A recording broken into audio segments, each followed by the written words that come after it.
Live from WRAL News Headquarters in Raleigh, your number one source for local news. WRAL News, coverage you can count on. And we are looking at a line of thunderstorms approaching. We have new counties just added to our severe threat. I'll show you what time these storms arrive and who will be affected. Plus, North Carolina House Speaker Tim Moore is being sued for alienation of affection. Details in the lawsuit that accuses Moore of having an affair that led to the, quote, destruction of a marriage. And investigators returned to the scene of a deadly fire that killed 5 people. What we've learned about the victims. At least 1 person is dead and nearly 24 injured after several tornadoes touched down in Mississippi. Good afternoon. I'm Michelle McConaughey in for Renee Chu. And I'm Jeff Hogan. Thanks for joining us. People in Mississippi have experienced severe weather 9 days straight, and another storm appears to be on the horizon. Yeah, and here at home, our western counties are under a level 1 risk for severe storms today. Elizabeth Gardner is in the WRAL Severe Weather Center with a look at who is affected and when these storms will arrive. Elizabeth. Here's a look at the big picture. Again, the deep south, we were looking at that video from Mississippi, continues right now to be under a tornado watch, and we are looking at severe thunderstorm warnings. Watch what happens here as we move a little bit closer to where we are. We have a line of thunderstorms that's forming up. We do have several severe thunderstorm warnings that are just north of Charleston, South Carolina. We don't have any warnings along for parts of our viewing area at this point. The rain is back to our west. There's a lot of lightning with this, and this is a really solid line of storms. So no warnings with this just yet, but as it moves eastward, we have the possibility of a few of these storms producing some wind damage that would reach severe criteria. So the Storm Prediction Center just a couple of hours ago put us under this severe weather threat. So it does include Orange County, it's Chatham County, Lee County, Moore County, and Hoke County. We'll talk a little bit more about how long we're going to see these storms coming up. Let's take a look at Futurecast, and you can see here at lunchtime, you can see a few of those bubbling up, but most of the stronger line of thunderstorms starts to move in around 3 o'clock, and it is likely to cause a really messy commute. We'll likely see the storms tapering off by around 7 or 8, but we'll see waves of rain that continue for us all week. Another important thing to let you know about, we have Tropical Depression 3 just as of an hour ago in the 11 o'clock advisory. It is way out in the Atlantic, 1,400 miles east of the Windward Islands. It's moving west at 21 miles per hour. It has winds at 35 miles per hour. It could become Tropical Storm Brett tonight, and I'll show you where it's headed on the path coming up. We have new information this noon about the lawsuit against House Speaker Tim Moore. It accuses Moore of using his position of power to engage in an affair with another state government employee. WRAL's Chelsea Donovan is at the Wake County Courthouse with a look at the documents. Chelsea? Yeah, Jeff, Scott Lassiter is currently an assistant principal here in Wake County. He's also a former Apex Town Council member, and he claims in a 22-page lawsuit filed inside of this courthouse that Speaker of the House Tim Moore had an affair with his wife for 3 years and thus destroyed their marriage. The 22-page alienation of affection lawsuit was filed yesterday. Lassiter ran for the state house last year and serves on the Wake County Soil and Water Conservation Board now. His wife, Jamie Lyles Lassiter, says she no longer lives with Scott. She works as the executive director of the North Carolina Conference of Clerks of Superior Court. The lawsuit says that on December 21st of last year, Scott Lassiter surveilled his wife and included this picture that he says is of her and Speaker Tim Moore leaving Sullivan's Steakhouse. The lawsuit says she told the plaintiff that she was going to a movie with one of her friends. Instead of going to a movie, Miss Lassiter went to dinner with defendant Tim Moore at Sullivan's Steakhouse in Raleigh. After the dinner, defendant Tim Moore drove Mrs. Lassiter in the Lassiter's car to his residence in Raleigh, where they spent hours together and, upon information and belief, had sex. The lawsuit makes a lot of other allegations without providing any proof, including that Jamie Lassiter and Moore had group sex with people seeking political favor. Now, we should mention that our state is one of just a few in the nation that allows spouses to sue for an affair. Now, we should mention in the lawsuit, Scott Lassiter is seeking more than $25,000 in damages. Jeff? All right, more details to come. Chelsea Donovan with that update right there in Raleigh. Thank you, Chelsea. And now to that heartbreaking Father's Day fire in Harnett County. 5 people are dead, including a father and his 2 sons. WRAL's Shelley Jackson is live near the scene on Campground Lane, where investigators, Shelley, are searching for clues to how this all started. Well, Michelle, it's pretty rural out here. The house is on Campground Lane, and that's about 1 mile down this private dirt road. This is as close as we can get, but we do have some video we took yesterday from Sky 5. And as you can see, the mobile home is destroyed. You can't even make out anything in that rubble. The fire was dispatched around 8:30 Sunday morning. 5 people were inside the home. All 5 died in that fire. They have been identified as Michael and Tammy Braymeyer and their family friend Daniel Garner and his 2 young boys.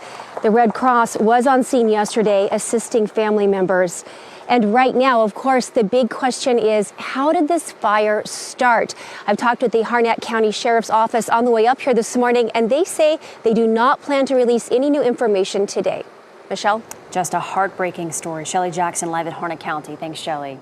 Well, we're working to learn more about a chase and a crash in Wake Forest. Here's what we know so far. There was a police pursuit that lasted less than 30 seconds that ended in a single vehicle crash. 6 people were taken to a hospital. Most of the injuries are believed to be minor. A portion of South Main Street was closed for a short time while police investigated. No word on what prompted the chase or if any charges will be filed.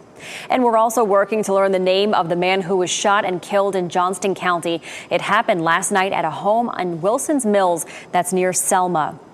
Investigators have not released a motive or information about the shooter. And I'm Brian Schrader. Following breaking news right now in the WRAL Live Center, there is a search for a missing submarine in the North Atlantic Ocean. This is a picture from Ocean Gate Expeditions. They posted this on Twitter earlier this month, and we believe this may be the private submersible that is missing right now. The U.S. Coast Guard says that there are 5 people on board the submarine, and Ocean Gate Expeditions sells passage for tourists to go explore the wreckage of the Titanic in the North Atlantic. The U.S. Coast Guard says right now it is conducting an air search for that missing submarine. Thanks, Brian. A man is in the hospital after being stabbed several times at an apartment complex in Cary. Officers spent hours at the Ashton Woods Apartments trying to figure out how this happened. The man was able to make it down to the street to a parking lot where he was found by first responders. His name and condition have not been released. Fayetteville police say a husband and wife were shot to death yesterday afternoon. Officers found Lewis and Sandra Robinson in a home on Torbay Drive. Officers think this is an isolated incident and say there is no continuing public threat. A religious and civil rights leader in our area is looking toward his next journey. Reverend William Barber delivered his final sermon on Sunday. He's been pastor at Greenleaf Christian Church in Goldsboro for the last 30 years. Barber gained nationwide recognition for his civil rights work, including as leader of the Poor People's Campaign. During his farewell sermon, Barber was full of energy, giving worshipers he spoke to for years a service that they'll remember for years to come. Is anybody in here been blessed and you didn't even ask for it? Tell your neighbor, I've been so blessed. Yeah! I didn't even ask for it. That God, there's this thing called, what's it called, Sharon? Prevenient grace. That's when God goes before us.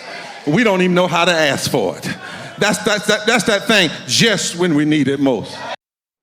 Bishop Barber received congratulations from the White House during a banquet last weekend. He will now work as the founding director of the Yale Center for Public Theology and Public Policy.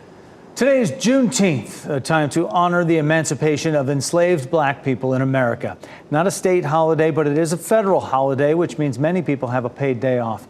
You'll notice most federal offices are closed, along with most banks. Mail will not be delivered. WRAL's Laura Levine joins us to explain why this holiday means much more than just a day off work. Well, people across the country are now recognizing Juneteenth as a federal holiday. Here in the Triangle, many events are taking place to celebrate and recognize this day, whether you want to stop by a museum, maybe take a tour at a historic site, or just celebrate with some live music. Here at North Carolina Central University, the law school here is hosting an event that will educate the community about why we recognize this day. Get a look at the crowds over the weekend who celebrate it. Juneteenth commemorates the emancipation of enslaved enslaved Americans. The School of Law here says their descendants are disproportionately represented in our judicial system. So today, a panel discussion will take place here along with performances and entertainment. It's considered the longest running African American holiday, but Juneteenth wasn't recognized as a federal holiday until June 17, 2021. That's 156 years after it was first celebrated. And many people believe it's important we continue to recognize our history and highlight paths to move forward. I think it's something that we have to continue push as a person, as people, to celebrate and to commemorate. And just a reminder, many offices, businesses, and banks are closed today for the federal holiday. The event here at NCCU gets underway at 1 p.m. Laura Levine, WRAL News in Durham. And you can celebrate Juneteenth with the Harry Jones Memorial Lecture in Fayetteville. The event is hosted by the NC History Center on the Civil War, Emancipation, and Reconstruction. It starts at 7 o'clock at Mount Sinai Missionary Baptist Church. Darren J. Waters will speak. He's the Deputy Secretary for the state's Office of Archives and History. Next at noon, a high-stakes meeting in China. What was accomplished as the U.S. Secretary of State met with China's president. Also, one of the world's most active volcanoes is at it again. What it could mean for air quality in Hawaii. Plus, an update on a major stretch of highway shut down by a bridge collapse at 12:30, how it's being fixed ahead of schedule. Download the new WRAL streaming apps on Roku, Fire TV, Apple TV, and Android TV.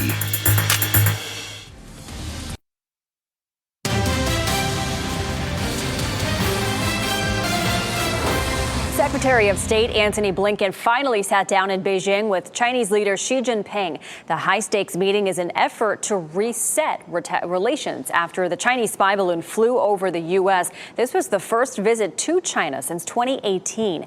As Madeline Rivera reports, the talks could set the stage for a summit between Xi and Biden later this year. Good afternoon. Secretary of State Antony Blinken and Chinese leader Xi Jinping trying to bridge the gap between the two countries in the face of steep challenges. I hope that through this visit, Mr. Secretary, you will make more positive contributions to stabilizing China-U.S. relations. The wide-ranging talks address the global flow of synthetic drugs, human rights violations in China, and the war in Ukraine. Blinken says they have not seen evidence of China providing weapons to Russia, but they're still worried. What we do have ongoing concerns about, though, are Chinese firms, companies, that may be providing technology that Russia can use to advance its aggression in Ukraine. Relations between Washington and Beijing hit a new low earlier this year after the military shot down a suspected Chinese spy balloon flying over the U.S. The U.S. hopes Monday's high-stakes talks stem the downward spiral. We have made progress, and we are moving forward. But again, I want to emphasize, none of this gets resolved with one visit, one trip. But several Republican leaders are skeptical of China's intentions. And we need them to take off the golden blindfolds and to accurately assess the risks of continuing to do business with a genocidal regime that could provoke a war at any second. That was Madeline Rivera reporting. Blinken acknowledges the two sides were not able to agree on one key issue, reopening direct military channels of communication, which he says the U.S. will keep working on. This morning, NATO chief Jens Stoltenberg announced Ukraine will not be invited to a high-profile summit in July. Stoltenberg said discussions continue regarding Ukraine's bid to join NATO. He also says member states have to agree when the time is right. Ukraine's leader, Volodymyr Zelensky, has been pressing for a time frame on when that could be. NATO recently invited Finland and Sweden to join. One of the world's most active volcanoes lit up the night sky once again. Take a look at this fiery lava from Hawaii's Kilauea. The eruption activity is confined to the closed area of Hawaii Volcanoes National Park. Kilauea began spewing lava on June 7th. Officials had warned high levels of volcanic smog, known as VOG, could come from the eruption and could travel downwind and potentially affect air quality. Well, it's not even the official start of summer yet, but already this month, new data shows the Earth hit a new heat record. Temperatures in the first 11 days of June reached new dangerous heights. Kevin Cork takes a closer look at what could be behind the influx and why warmer weather may stick around for a while. This might be the hottest it's been in a couple years. Extreme heat harassing millions across the South, with triple-digit temperatures blasting people in parts of Texas and Louisiana over the weekend. And the mercury isn't expected to significantly drop for several more days. Wait till August, it's only going to get hotter. This dangerous heat comes in the wake of a new climate report from the European Union, which finds global surface air temperatures at the start of June, quote, rose 2.7 degrees above pre-industrial levels. That's the warming limit set by the U.S. and other nations that signed the Paris Climate Accord.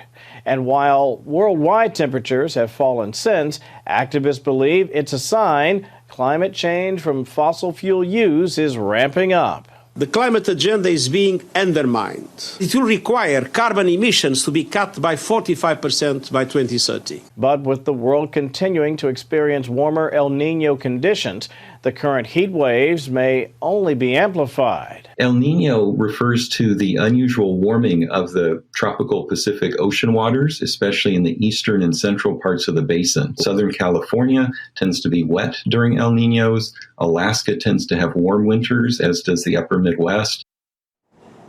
That was Kevin Cork reporting. Excessive exposure to this type of heat poses very serious health risks. Warmer ocean waters can also produce stronger hurricanes and storms. We're getting some questions about smoke in the air. It's likely due to a wildfire burning in Brunswick County. The NC Forest Service says it has burned 16,000 acres so far and is only 10% contained. Dozens of firefighting crews in the area are working to put it out. No one is injured. No buildings are damaged. The smoke has created foggy conditions in that area, especially along Highway 211 and Highway 17. The Brunswick County area is under a code red air quality alert. Wilmington is under a code orange alert. And counties to our west now under a level 1 risk for storms later on today. It's all dry now, but the rain is on the way. Meteorologist Elizabeth Gardner showing us exactly who is under that risk. So here's a look at our severe threat that the Storm Prediction Center just bumped up a little while ago. It was already bumping up against our viewing area, so they just added a few counties. They added Orange County, Chatham County, Lee County, Moore County, and Hoke County. So our western counties are now included in that severe weather threat. Here's why it doesn't stretch any farther east. We do have some very dry air in place right now. I know you step outside and it feels really muggy, but as you go up in the atmosphere, it's dry here. So as these storms that are in a more moist environment move eastward, they're less likely to be able to hold together, at least to hold together as strongly. So again, our western counties will have a better chance of some strong to severe thunderstorms. Just north of Greensboro, just north of Winston-Salem, I should say, in Stokes County, we do have a severe thunderstorm warning in place. But again, I feel like as these are moving eastward, they'll at least have a chance of weakening just a little bit. You can see that'll pop up right there, yellow. We had that yellow box there. So we have the warm front lifting northward. We, of course, have had a lot of severe storms that have been down to the south. We take a look at Futurecast, and of course, we're going to watch this band moving eastward. By 3 o'clock, it's in our western counties. And again, we might be seeing some wind damage. Severe criteria would be winds at 58 miles per hour or stronger. We could also have large hail with this,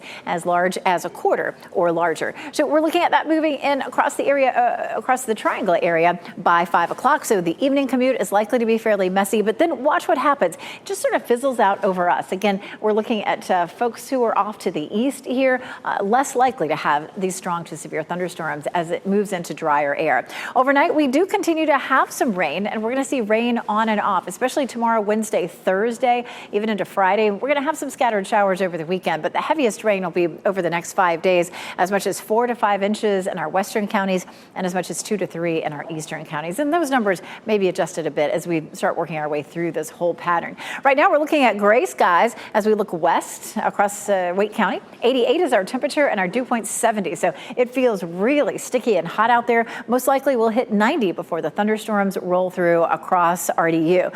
Again, 85 in South Hills, 81 in Roxborough, 88 in Fayetteville, and 85 in Southern Pines. It's hot out there. Again, looking at 90 in Raleigh, 88 Durham, 90 in Fayetteville for afternoon highs. Our normal high is 88. Once this pattern sets up, we're going to turn much cooler. 79 for Tuesday, 74 on Wednesday. Of course, we're following what's happening in the tropics as well. Several waves coming off the coast of Africa, which is more of an August pattern for us. We have Tropical Depression 3 moving west at 21 miles per hour with 35 mile per hour winds. And here is a look at its forecast path. It is likely to become Tropical Storm Brett by this evening and potentially a hurricane by early on Thursday. It's likely to move toward the Caribbean over the next 7 days, but we still have plenty of time before this storm would be affecting land beyond what's happening in the Caribbean. So something we'll watch closely.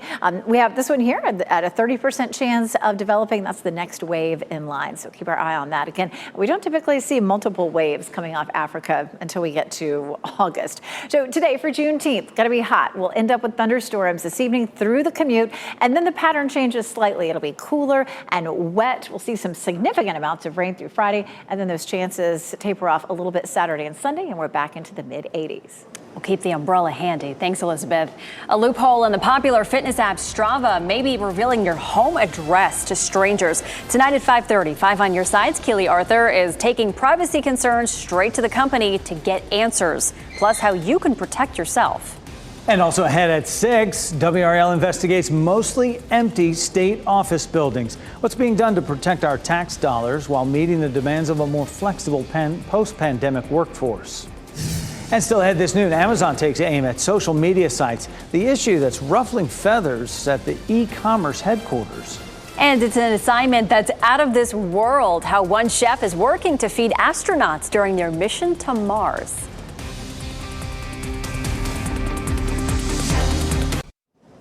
The Fed is pausing interest rate hikes in a sign inflation could be cooling down. But as Gernal Scott explains, many shoppers aren't feeling the effects just yet. We decided to leave our policy interest rate unchanged and to continue to reduce our securities holdings. The Fed has paused its benchmark rate at about 5.1% after months of pushing the rate to an historic high. The move signals inflation is starting to cool down. May's Consumer Price Index, which measures the price of everyday goods like gas and groceries, showed just a slight bump of 0.1% for the month. President Biden is applauding the progress, saying that annual inflation is now at the lowest level since March 2021. He's got a really good story to tell about the end of COVID, the reduction of inflation, the explosion in infrastructure, jobs, and manufacturing. Still, some experts say there's more to the inflation story. Prices are not necessarily decreasing, they just aren't increasing as much as before. And housing inflation, a key economic indicator, still remains high. As the race to the White House heats up, cooling inflation is becoming another battleground issue for candidates. And I think the biggest problem we have is a deficit, which is creating inflation and is creating high interest rates. Like I've said, in Joe Biden's America, the poor get poorer, which is interesting because Democrats are supposed to be for the poor. That was Gernal Scott reporting. Fed Reserve Chairman Jerome Powell says that there could be more interest rate hikes this year to bring down inflation to that target of 2%. Amazon says social media sites are not doing enough to crack down on a fake business practice. The e-commerce giant says it wants more help from social media platforms in policing against phony business reviews that end up on Amazon. The company says fake review brokers are selling reviews to mislead customers about what to buy or what not to buy. Last year, Amazon sued 10,000 Facebook group administrators who attempted to post fake reviews. Meanwhile, Google is suing a man from California for allegedly creating more than 350 fake business reviews. Google says the positive reviews helped make fake companies look legitimate. Profiles of the fake businesses were then sold to real businesses to provide leads to other businesses in the same field. Google says the false profiles were built up by 14,000 fake reviews. The governor of Pennsylvania set a lofty goal to rebuild a stretch of I-95 destroyed during a fiery crash. The around-the-clock effort to keep traffic flowing. Plus, Meta lowers the age requirement for VR headsets against the wishes of parents and lawmakers. The content the company says it will offer younger users. And as we head to break, here are your winning lottery numbers. Good luck.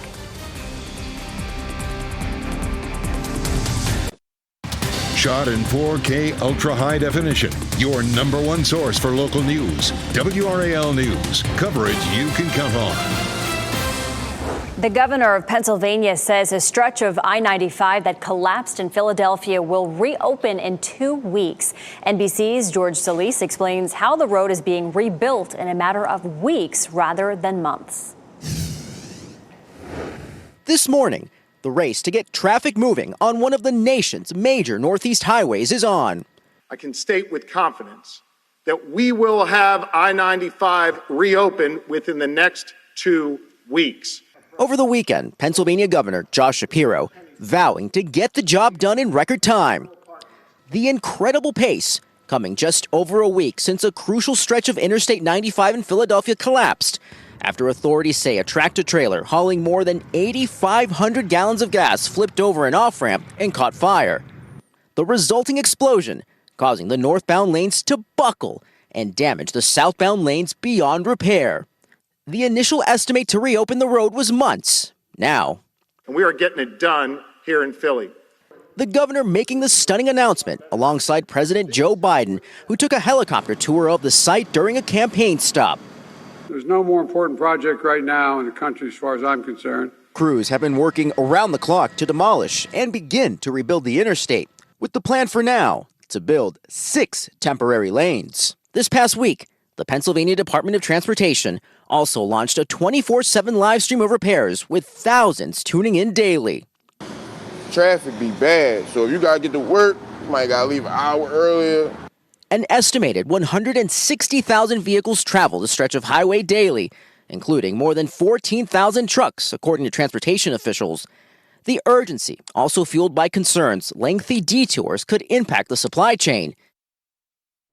That was George Solis reporting. President Biden also announced the federal government will reimburse 100% of the work for the next 200 days.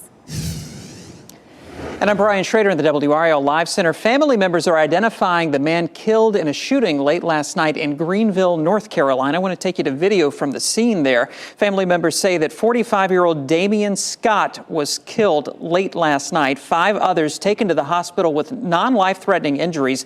They range in age from 15 to 64. Police say that those involved with the shooting are among the injured, and Greenville police also say that this all started as an argument between 2 groups of people.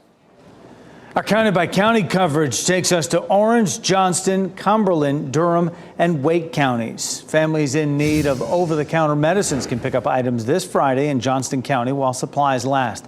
NC MedAssist will host a mobile free pharmacy event from 9 a.m. to 2 p.m. at the Temple City Church in Selma. The Rain or Shine event is open to anyone 18 and over. No registration or identification is required, and there are no income restrictions. UNC Health will be offering tetanus vaccinations and boosters. UNC Health hospitals and clinics across the Triangle are now operating under mask-optional CDC guidelines for employees, patients, and visitors. However, patients who have symptoms of respiratory illness must wear masks. Teammates must wear a mask when caring for patients with respiratory symptoms, and patients who choose to mask can ask their provider to wear one as well. 2 local students could win a year's worth of snacks for their schools. Gabriella from Fayetteville and Robbie from Fuquay-Varina are 2 of the 15 finalists competing for a spot on Sunmaid's Board of Imagination. The winner will help the company make brand and product decisions and receive thousands of dollars. Visit WRAL.com for a link to vote through this Friday at 5 p.m. A panel discussion is taking place right now in Durham between black farmers across our area and one of the world's largest chemical companies. BASF is hosting a Juneteenth celebration and panel discussion. They'll talk about what it means to be a black grower today and the role companies like BASF can play moving forward. Today's event wraps up in about an hour at the Center for Sustainable Agriculture in Durham. And some states are accelerating efforts to block China from purchasing U.S. agricultural land. A growing number are considering legislation to ban sales to so-called foreign adversaries. 8 states already have such laws. Advocates say the U.S. needs to protect its food supply and military bases, while critics worry about discrimination. Less than 1% of foreign-owned farmland in the U.S. belongs to Chinese investors. A chef in Kentucky has a unique opportunity to make high-quality food for astronauts. Evan Leake shares how he's breaking down food for a mission to space. Fresh wheat, turn the mill on. Bob Perry has been on the culinary grind for the better part of 40 years, 17 of them as the chef in residence for UK's College of Agriculture. My tenure here at UK has been the best of all. I've been involved in lots of different stuff, involved in bourbon, in neurogastronomy now, and the neurogastronomy has taken me into space. It's an opportunity that is truly out of this world. They grow organic garlic.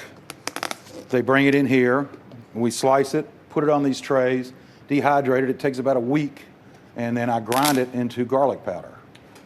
Chef Perry is on the cutting edge of innovating how to get higher quality food to astronauts when they go into space. We're looking at the Mars mission, which will be 7 months to get there, a year on the planet, and then 7 months to get back. Nobody's ever been in space longer than 3 weeks without being resupplied. And what neurogastronomy is looking at, and as far as space goes, is everything else involved in eating and food. Chef Perry has worked and brainstormed with some of the top names at NASA to break down food on a near molecular level, from how to get fresh medicinal herbs to astronauts to condensing food to fit the needs for space travel. Anything that goes on has to be weighed. They know exactly to the tiniest fraction how much everything weighs on the space station. So a lot of their food is dehydrated. So it's been fun playing around with this to make different foods at different applications. It's as much play as it is work for Chef Perry, letting him view food in a whole new way while helping those getting a glimpse at the final frontier. So it's an education for me too. You know, that's the beauty of working at a Division I university is lots of really cool people around doing lots of really neat stuff. And for my part, everybody eats. That was Evan Leake reporting. Well, look at this huge mural that is going up in Raleigh. It's outside the Irregardless Cafe on West Morgan Street. The mural is a tribute to Black fatherhood. It depicts a photo of rapper Busta Rhymes gently kissing his son Trillion as he drops him off at college. Local artist Dare Coulter spent day in and day out on this, with even some sleepless nights. The owner and property manager of Irregardless were determined to make this happen. All my work focuses around this positive imagery, specifically of Black people, pictures of joy, depictions of family and love. And I think for me, this picture was the epitome of that. But I'm glad that we finally got to the point where timeline-wise, this has come together, because I feel like the world needs this right now. We need this right now. I need this right now. Such talent. She says she wants this mural to be a safe space and to inspire people to show up for one another. Straight ahead this noon, food allergies can be common, but there are certain groups of people who are affected more than most. We'll explain why. Plus, Ireland is hoping to bring some life to its western islands, how potential buyers can get help from the government, but not without a catch. We'll explain.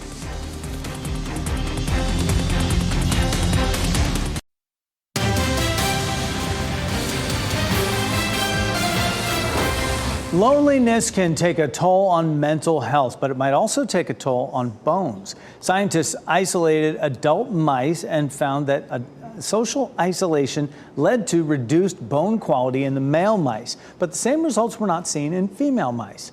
Scientists say a previous study shows loneliness is linked to health problems, including mental health issues, osteoporosis, and fracture in older adults. More research needs to be done to see how these findings affect humans more specifically. Ethnic minorities are more likely to suffer from food allergies. That's a finding from a new study from Northwestern University. More than 80,000 people participated in the study. Food allergies were the highest among Asians, Hispanics, and Black people. More than 50% of the Black participants were more likely to be allergic to multiple foods. Today is World Sickle Cell Day. Sickle cell disease is a painful and debilitating genetic blood disorder that has limited treatment options. A clinical trial for a new gene therapy is showing promising results. It involves an experimental gene editing cell therapy that modifies a person's own stem cells to correct the mutation responsible for sickle cell disease. Along with relief from the pain sickle cell causes, initial results showed new white blood cells in all patients at about 4 weeks with no severe side effects. Our hope is to achieve functional cure. And what I mean by this functional cure is ability to not have any impact on your life.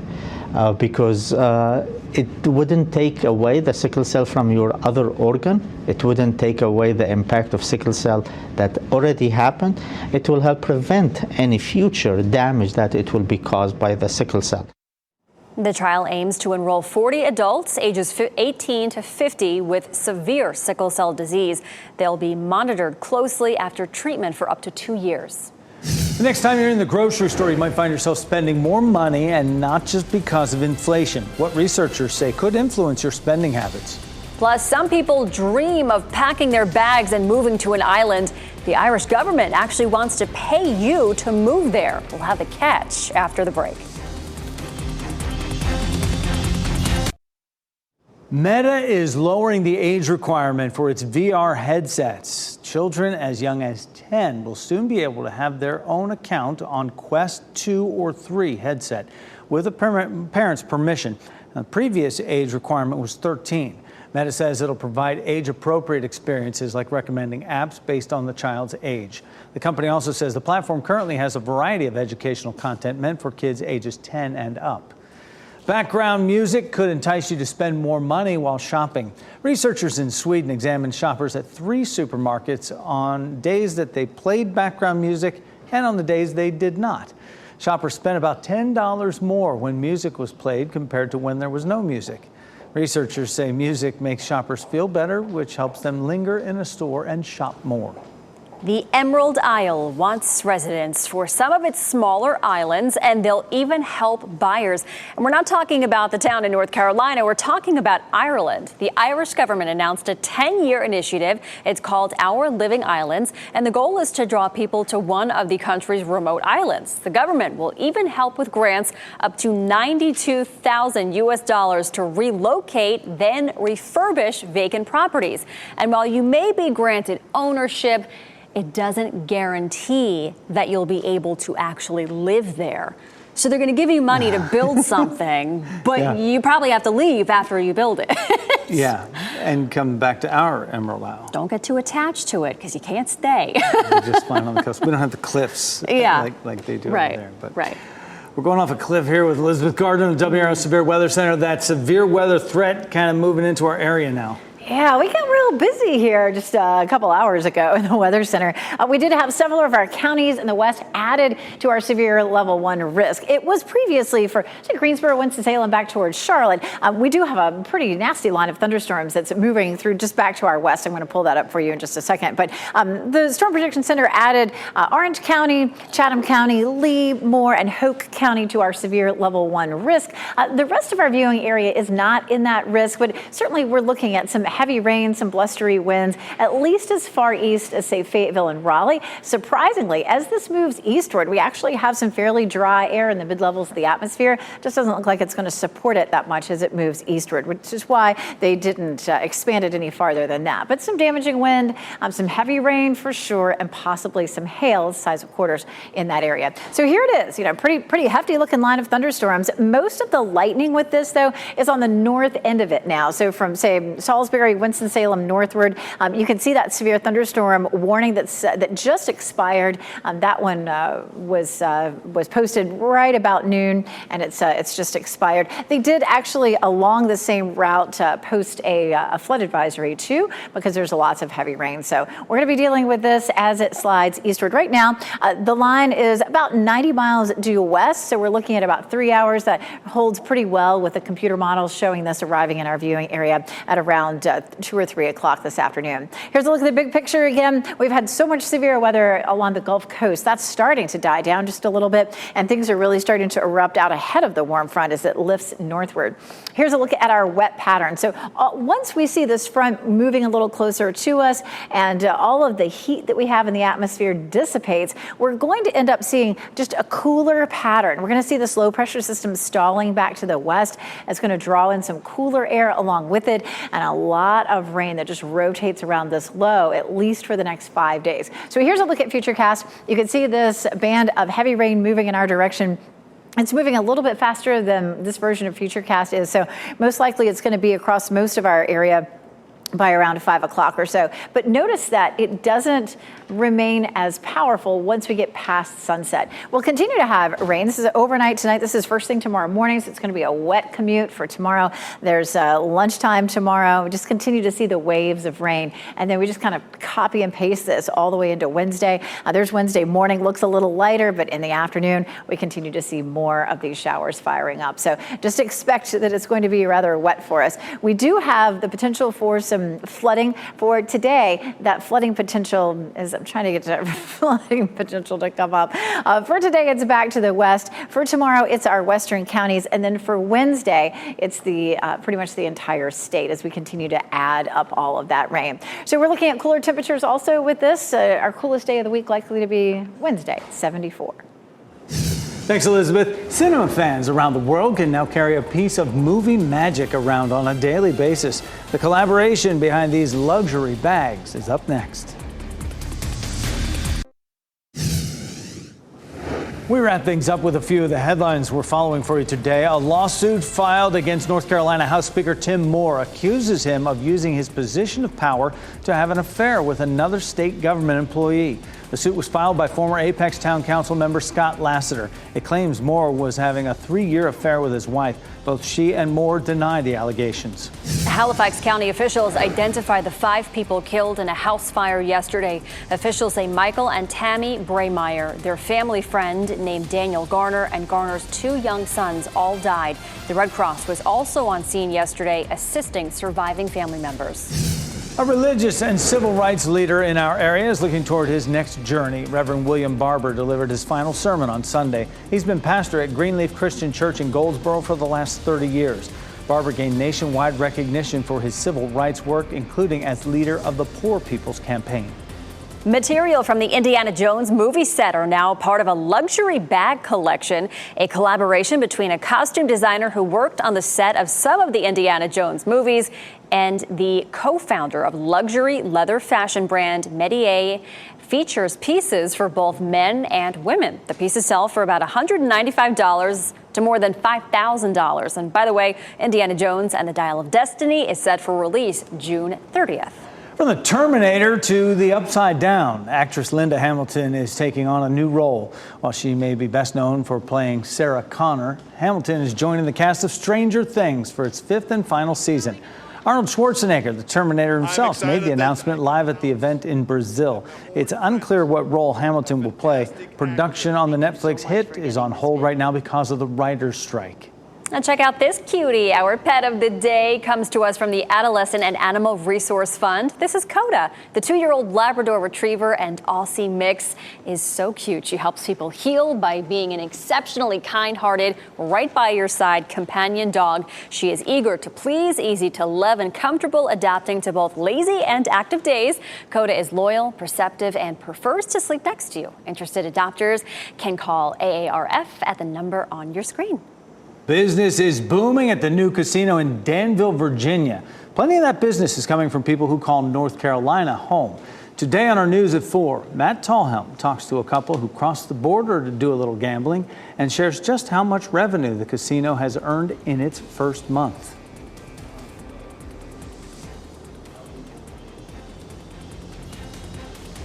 Editor of the Marvel Comics Group. The son of a legendary comic artist and writer is taking issue with the new Disney Plus documentary, Stan Lee. Jack Kirby was a co-creator of Marvel heroes, including Captain America, Hulk, Thor, and Fantastic Four. His son Neil posted a lengthy essay decrying Lee's tendency to take credit. Quote, according to Lee, it was always his idea. NBC News is next on WRAL. We'll have your next local news update in 30 minutes. Have a great day. Keep watching WRAL News over the air Channel 34 and Spectrum Channel 1257.